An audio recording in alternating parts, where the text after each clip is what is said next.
Hello friends, तो आज की वीडियो में हम जानेंगे कि आज की वीडियो में हम जानेंगे कि SQL server Microsoft SQL server को कैसे अपने सिस्टम पे इंस्टॉल करें, वो भी फुली तरीके से, ताकि हम इसको हमारे पीएचपी या फिर दूसरे लैंग्वेज के थ्रू भी हम इसको एक्सेस कर सकें। तो चलिए शुरुआत करते हैं। तो सबसे पहले हम आएंगे कि सॉरी तो सबसे पहले हम आएंगे हमारे पैकेज पे। अब देखिए मैं कहाँ से इसको डाउनलोड किया है, इसका नाम तो यहाँ पर आ ही रहा है। तो आप चाहो तो वहीं से डाउनलोड कर सकते हो, या फिर आपके पास दूसरा वर्जन है तो वो इंस्टॉल कर सकते हो। सबका इंस्टॉलेशन का प्रोसेस बिल्कुल लगभग सेम ही है। तो चलिए शुरुआत करता हूँ। मैं इसको ओपन कर लेता हूँ। ये हमारा माइक्रोसॉफ्ट का है और ये हमें इसको ओपन कर लेता हूँ इसको। देखिए ये सिर्फ एजुकेशन पर्पज़ से है, इसके लिए मतलब ये नहीं है कि आप कैसे भी इसका यूज़ कर सकते हैं, नहीं, गलत है। अगर आप इसको ऑफिशियली यूज़ करना चाहते हैं तो इसको ख़रीदिए और इसका यूज़ कीजिए। और सीखने के पर्पज़ से तो हमारा चैनल है ही।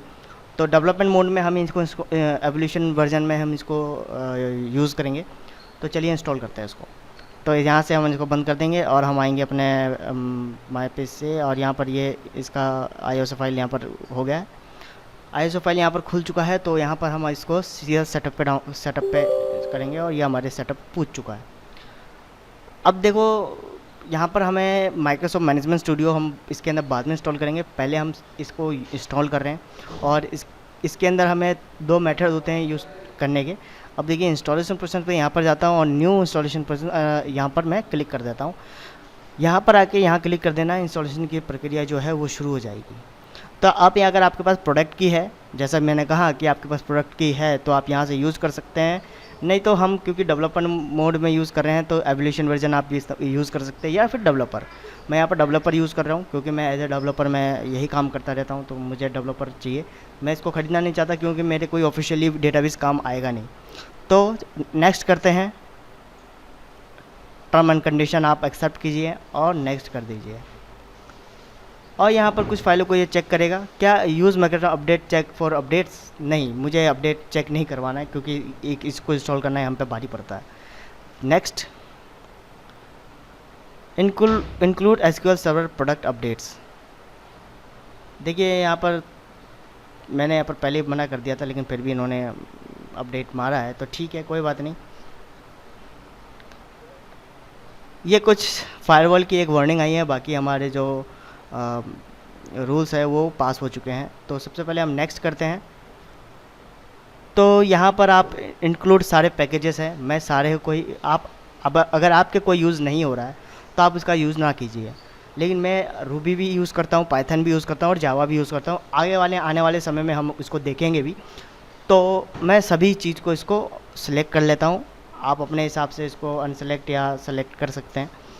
तो मैं यहाँ पर करता हूँ नेक्स्ट।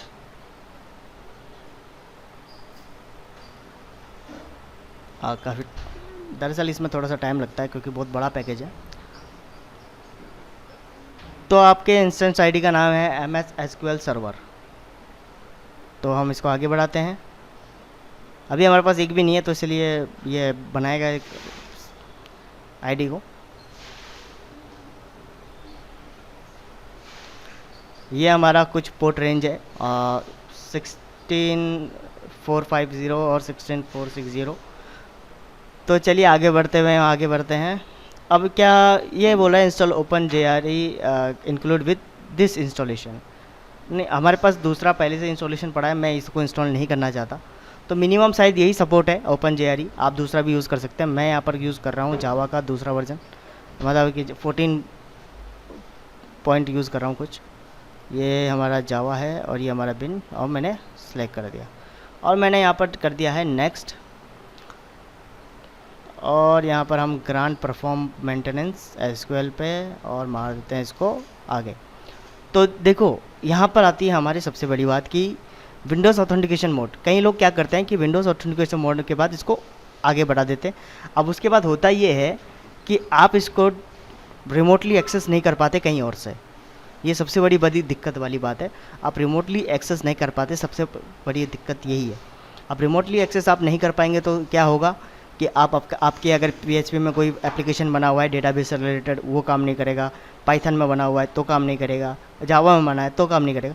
तो हमें यहाँ पर एसक्यूएल सर्वर ऑथेंटिकेशन के साथ हमें इंस्टॉल करना है। तो क्या करना है, मिक्स मोड, पासवर्ड आप अपने अनुसार डाल सकते हैं कोई सा भी। मैं यहाँ पर डाल देता हूँ मेरा पासवर्ड, ठीक है।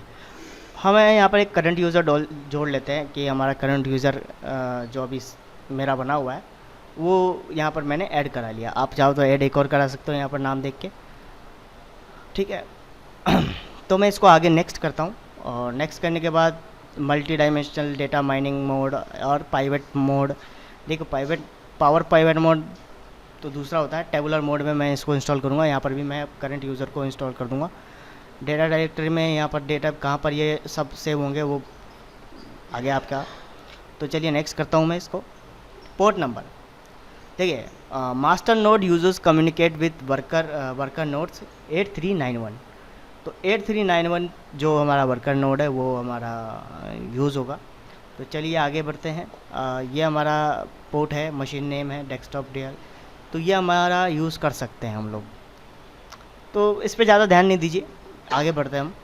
नेक्स्ट करंट यूज़र फिर मैंने जोड़ा और फिर आगे निकल गया हम। कंट्रोलर का नाम दे दीजिए। तो मैं यहाँ पर कंट्रोलर का नाम दूंगा टेकफिक्स, ठीक है, कंट्रोलर टेकफिक्स। तो हमारे चैनल का नाम भी टेकफिक्स है।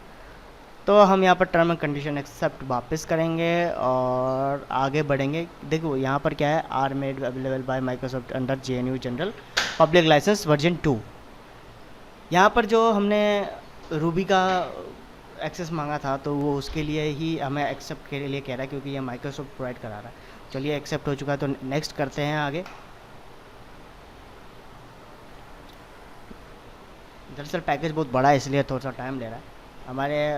अगर बात करें MySQL की तो उसमें ज़्यादा इतना टाइम नहीं लगता था, क्योंकि इसमें नेट की भी ज़रूरत पड़ेगी, क्योंकि इसके अंदर कुछ फाइल्स है जो हमारे पास अवेलेबल नहीं है। तो देखते हैं कितना। वैसे पिछली बार जब मैंने इसका इंस्टॉलेशन किया था तो लगभग 1.5 GB से 2 GB मुझे यूज़ हुआ था, और अब की बार देखते हैं।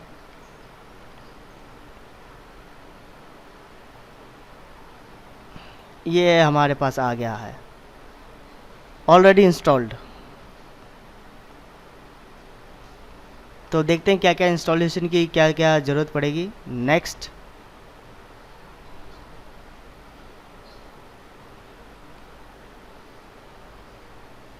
अब इसमें लगेगा थोड़ा सा टाइम, तो चलिए वीडियो को करते हैं पॉज और मिलेंगे आपको पॉज के बाद। तो काफ़ी हद तक हमारे इंटरनेट की स्पीड से हमारे काफ़ी हद तक कंपोनेंट इंस्टॉल हो चुके हैं। अब हम इसको कर देंगे क्लोज़। अब हम इसको क्लोज़ कर चुके हैं, इसको भी क्लोज़ कर देंगे। अब हमारा MS SQL सर्वर इंस्टॉल हो चुका है। तो अगले वीडियो में हम माइक्रोसॉफ्ट मैनेजमेंट स्टूडियो डाउनलोड करके इंस्टॉल करेंगे, और हम जो हमने MS SQL इसके अंदर डाला है तो उसको एक्सेस करने की कोशिश करेंगे। चलिए मिलते हैं अगले वीडियो में।